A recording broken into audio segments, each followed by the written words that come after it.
Mahina kumpara nung nakaraang taon, ang bentahan ngayon ng lechon sa La Loma sa Quezon City. Kaya ang ilang lechonero may diskarte para mas makaengganyo ng mga mamimili. Nakatutok live si Rafi Tima. Rafi? Mel, bukas pa pero paisa-isa na lang yung nakikita natin namimili dito sa La Loma. Bukas pa talaga daw nila inaasahan na dadami yung mga bibili dito bukas para nga sa medianoche. Yung ilang nagpunta rito kanina ay nag-canvas lang muna para sa pinakamurang lechon na kanilang mabibili. Inabutan ko si Tatay Cesar na nakikipagtawaran sa pwestong ito ng lechon sa La Loma, Quezon City.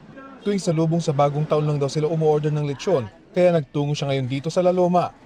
Bahagya raw tumaas ang presyo kumpara sa mga nakaraang taon, kaya nasubukan ang kanyang galing sa tawaran. 14 million eh.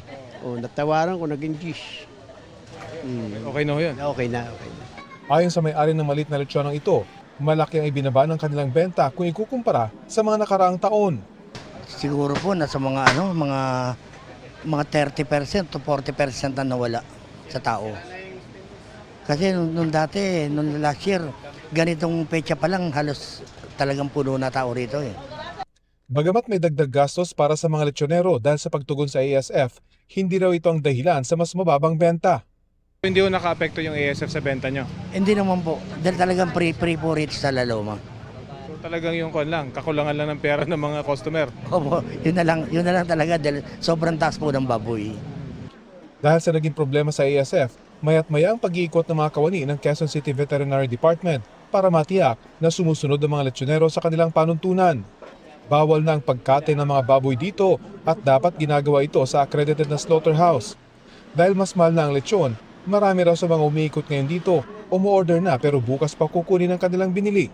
Kung ngayon nagtanong, yun ang presyo bukas. Yung gano'n na rin po ang presyo, yun na rin Pero po. kung bukas magtatanong, Medyo mataas na po.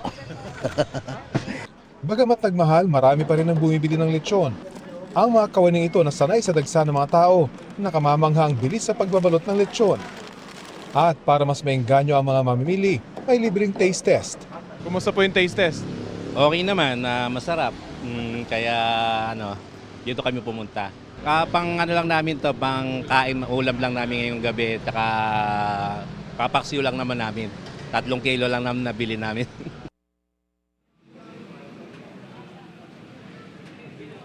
Ayon silang tindahan dito, Mel, karamihan sa kanilang mga lulutuing lechon na simula bukas na madaling araw ay may naka-order na.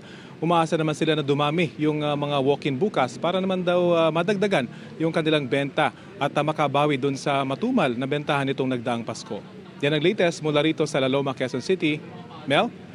Maraming salamat sa iyo, Rafi Tima.